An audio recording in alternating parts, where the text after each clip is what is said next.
When I started this series, it literally started, since we're talking now, basically a year ago. So actually, end of July, early August is when it started as like paintings. And then from paintings, I moved to ball pit balls and like started doing 3D stuff. And then from that, it kind of moved to these metal balls.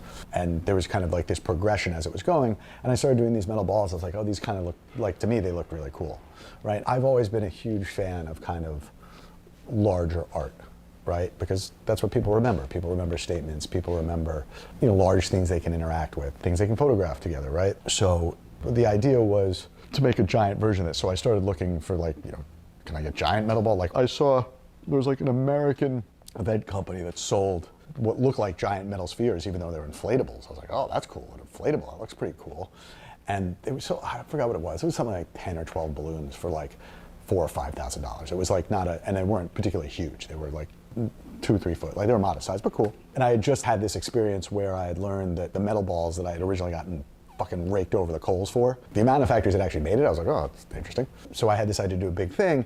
An old business partner of mine, a guy named David Graziano, who was my business partner at a nightclub I used to own called the Pink Elephant. When that thing broke up, he actually ended up moving to Mexico, to Tulum, and bought and built a hotel in Tulum called The How, and now he owns a bunch of properties there. He still always loved hospitality, nightlife, clubs, music, the whole bit. In Tulum, he created a festival called Art With Me. There's like famous pictures of Tulum with like the tree ripping itself open and people walking through it. That's from Art With Me, right? So he brought it to Miami, and I knew he had this big thing coming up, and I called him and I said, hey, can I do this big installation? He's like, sure. He's like, I don't think I'm gonna be able to pay you, but if you want to do it, I said, I was willing to take the risk, right? So I drew out this whole plan. I made these renderings. I sent him digital renderings. I had this big stage built. Like I put this whole pitch together for him, and he was like, yeah, sure, go for it. Sounds great. Like he was just like, I filled up space. He had a great team that was like helpful and whatever. And so anyway, I ordered all this stuff. And once again, like everything in my life, I choose to make things more complicated. I hired some carpenters and some local guys off of Craigslist, ended up buying all this lumber, getting the wrong lumber delivered, so it was all like pressure treated, so the thing I built was like 800 fucking pounds, barely movable. Ended up hiring a bunch of guys, basically in front of my house, building this stage, which was bigger than my house. It was larger than my entire front lawn. Went out into the street when we built it. The whole neighborhood would walk by, they're like, what you doing? My landlord called me, there's a lot of lumber in front of the house. What are you doing? Because I was in a rental at the time. So I started doing this. This is where the social media started to pick up, because that's when I did my first, ordered all these big balloons. They got delivered. I was so excited. I just inflated them in my backyard, and I pushed those out. And those first 2 videos that I pushed out of me inflating balls in my hallway and me inflating balls by my pool, which when my social media went parabolic. At the time, I had one video which was on a little piece of art that had done like 1.5 million views, and I thought that was the craziest thing in the world. And then like these things started scaling, and one of them I think was doing 2 or 3 million views a day or some shit like that. It was fucking bananas.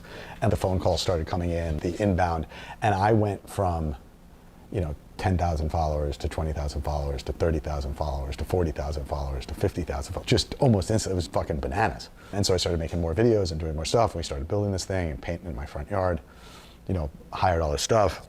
Show up at the installation. Big truck, crew of guys, like faceting all this stuff together, painting, touching it all up. I think this thing was like probably like 30 feet by 40 feet. So it was not super duper enormous, but it was 1,300 square feet when you took it, plus it went up at its height about 10 feet. And we started, the wooden base was like a bunch of pizza pie slices. I figured out exactly how to attach all the balloons and tie everything down, and started to create like this structure. And I had made little models of what it was supposed to look like.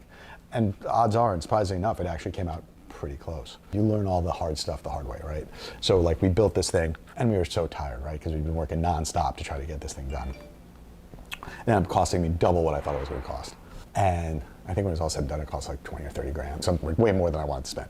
But it's one of these things, like you have to take those risks, and those like really, I feel uncomfortable kind of risks are usually the ones that, I've had them where they didn't pay off, but this one fortunately did. And so we built this whole thing. We're really tired. I'm gonna go home and shower and change and get ready. We tied everything down. We tied all the balls down. And I had a couple of the balls that were just like kind of staked into the ground. I thought that would be like enough. Like I didn't expect people, like I didn't understand or really appreciate how people would interact with these things. Anyhow, driving home, I'm 30 minutes from my house where this thing was. It was out in Virginia Key. And my friend David sends me a photo. He's like, hey man, it's supposed to be like this. I said, like what? And he sends a picture, and I'm like looking at the picture, and it's small. My eyes aren't very good, so like I put my glasses on. I'm like looking at my phone, and like I see this picture, And like some of the spheres were 8 and 10 feet tall. This was not a small thing. And they were all kind of pieced together as like kind of my work is known for now.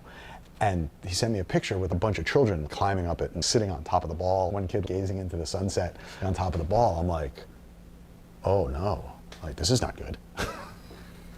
I fucking literally like on the highway, flying back, haul ass all the way back there. I get there. There's like a bunch of little kids. They took all the ones that were in the ground, staked, and they had the thing. They were like doing bumper cars and like throwing balls around and like running into them. I was like, I need security here, please now. Moved a bunch of shit around, figured out a bunch of new things that worked and didn't work. Then we figured it out, lit it up, had a security guard that would show up for 5 minutes and then disappear, of course, but made it in such a way that it was less prone to disaster. You know, that was like kind of the first big one. Once again, that thing turned into a big social media hit. I think by the time the festival started, 1 or 2 of the videos from the thing, and I was like all happy because I tagged my friend's thing and like we were getting like millions of views. I was like, dude, these are 3 million. He's like, no way. Oh, it's like 6 million. He's like, not possible, right? You know, so then I was there every night and I ended up meeting a bunch of interesting people. And like the second people saw it, a bunch of curators called me and some other people called me to start doing different projects, take my phone number, like, oh, let's do something. And then like a whole bunch of people photographed it. Still to this day, haven't figured out how to brand these things correctly where people actually know or care. But now my social presence is big enough that people are like, oh, that's you, right? So like it's gone backwards the other way. It was insane. Thing, you know, held up for 3 days in the high. They told me like that when I bought all the balloons, they're like, can't be more than 10-mile-an-hour wind. The winds were 20 miles an hour. And I figured out how to do things correctly and structure them correctly and all sorts of interesting stuff. Yeah, and that was basically my first giant sphere install that started this whole journey.